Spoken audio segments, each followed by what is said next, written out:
Where am I? 5 hitters I like for the 2024 season. You've read the title, you know what's going on, you're a smart guy or gal. Let's just hop right into it. If you follow me on Twitter, you're probably not too surprised to see me leading off with Maikel Garcia of the Kansas City Royals. Although he had an OPS below 700 in his rookie year, the skills that could make him a great hitter were still very apparent.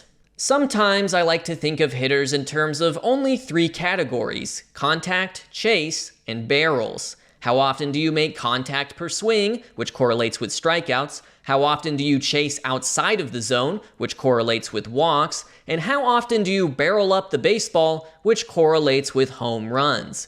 In terms of contact rate and chase rate, Garcia was impressive in his first full big league season. He was 80th percentile or better in both, according to StatCast, but the barrels eluded him. He barreled up only 4% of his batted balls, leading to only 4 home runs in 123 games. But what is a barrel really? Well, it's a ball that's hit very hard at an optimal launch angle. The funny thing about Garcia is that he's already proven he can do those things separately. His average exit velocity last year was nearly 92 miles per hour, and he also did well in terms of sweet spot percentage, hitting balls at a launch angle between 8 and 32 degrees consistently. He just struggled to do both simultaneously, and really struggled to pull fly balls, which is the easiest way for most hitters to go yard. Still, the tools to hit home runs are there, he just needs to adjust. Plus, he's already proven to be an excellent defender at third base, a position he hadn't played professionally until last year,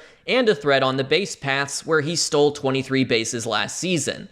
Also, he was basically the Ted Williams of Venezuelan winter ball over MLB's offseason. So that's it. Maikel Garcia has all the plate skills that I like, and the potential for more power output if he adjusts his swing. Watch out for him this year. He may just become one of the most well-rounded players in the league.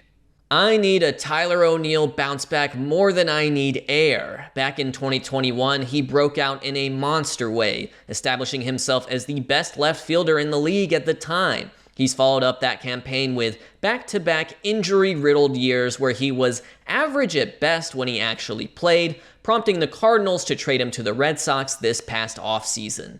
After missing 10 weeks with a hamstring injury last year, I believe he returned in late July with a new approach. Even in his best days, O'Neill was a big power, big swing and miss guy, but the version we saw in the second half of 2023 was prioritizing contact and plate discipline.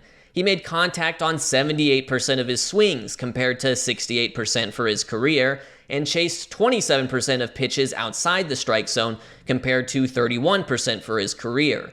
The end result was a very balanced 20% strikeout rate and 12% walk rate, a surprising twist for a career 30% strikeout guy.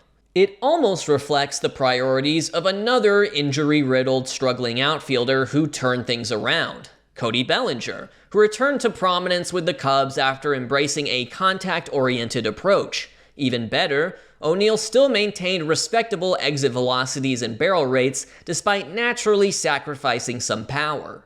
After his season was cut short by yet another hamstring injury in September, the Cardinals chose to move on from his uncertainty and volatility, but the key ingredients for a major bounce back are there for him in Boston, including the move from a pitcher's park in Busch to a hitter's park in Fenway. I like Tyler O'Neill in 2024. He's already demoed a new approach that should lead to on-field success. Now the Red Sox just need him to actually stay on that field. From a former Cardinal power hitter to a current one, Nolan Gorman is the player on this list who already had a good season in 2023, hitting 27 home runs in 119 games and boasting a .805 OPS and 117 OPS plus. If he were to maintain this rate over the course of a complete season, let's say 600 plate appearances, that would be enough to make this a decent, yet unspectacular pick. So I guess I have to convince you he can do better than that on a rate basis. I would start by pointing out that Gorman dealt with hamstring and back injuries last year, so much so that one of those fluff off-season headlines mentioned that he was changing his diet and, quote, heading towards spring training with increased flexibility. Whether that actually has an effect or not, we'll see, but I'm banking more on the fact that in the second half of the 2023 season, the only hitter with a higher barrel rate than Gorman was Aaron Judge. He was absolutely hammering the baseball, even by his own standards. He'll probably always be a big strikeout guy, but that's acceptable with the in-game power he's already showed off. Another point in his favor is his performance versus left-handed pitching. The Cardinals are more comfortable with how he handles southpaws compared to Lars Nootbaar and Brendan Donovan, so Gorman represents less of a platoon risk than those two. Another point in favor of keeping him in the lineup every day is the strides he made on defense last year. He went from -12 to -3 outs above average at second base between 2022 and 2023. Finally, he's still quite young. Gorman is entering what will be his third big league season, but he won't turn 24 until May. Although he was already a productive hitter last year, I'm still seeing room for growth in Nolan Gorman's game, and that's why I like him for 2024. If I told you I was going to pick a Rockies hitter for this list, who would you think? Nolan Jones? Too late, he already broke out. Ezequiel Tovar or Ryan McMahon? That's more my speed, but still not who I'm going with. See, I really wanted to pick Brendan Rodgers as a hitter I liked last year, but he suffered a major shoulder injury in spring training 2023, so I scrapped it. He did make his season debut for Colorado on July 31st, but he didn't exactly show off, finishing the season with an OPS plus of 80. Remember, this is Coors we're talking about. Park-adjusted figures are a must.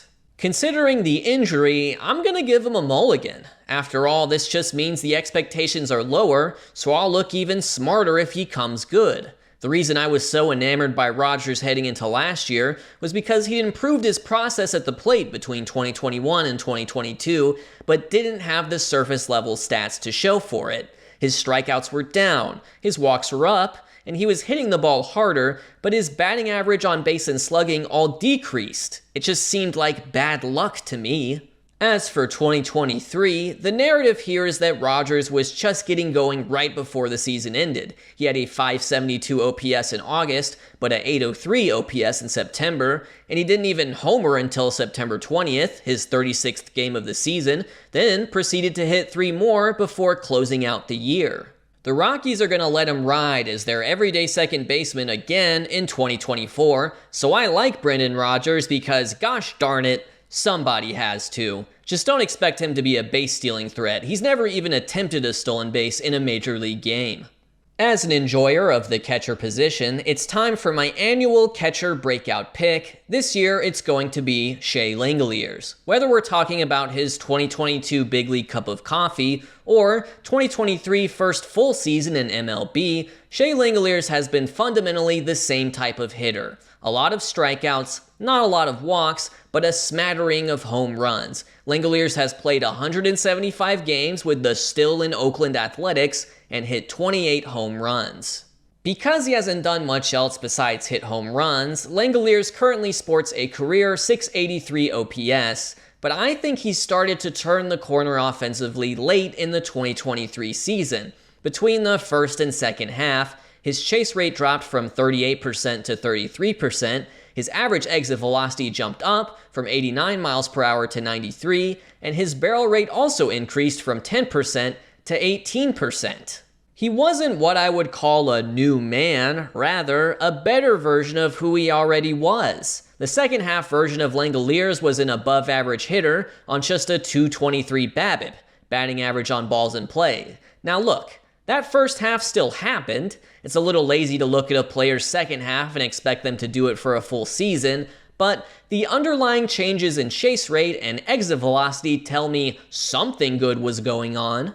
Honestly, it's worth rooting for him just so Oakland can at least end up getting something positive from trading away Matt Chapman and Matt Olson.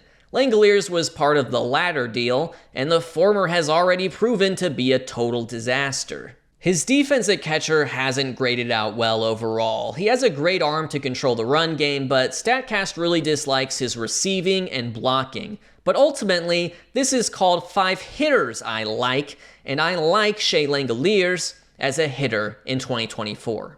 And you know what? With the season just around the corner, you're going to want to go to the ballpark and see these guys in person.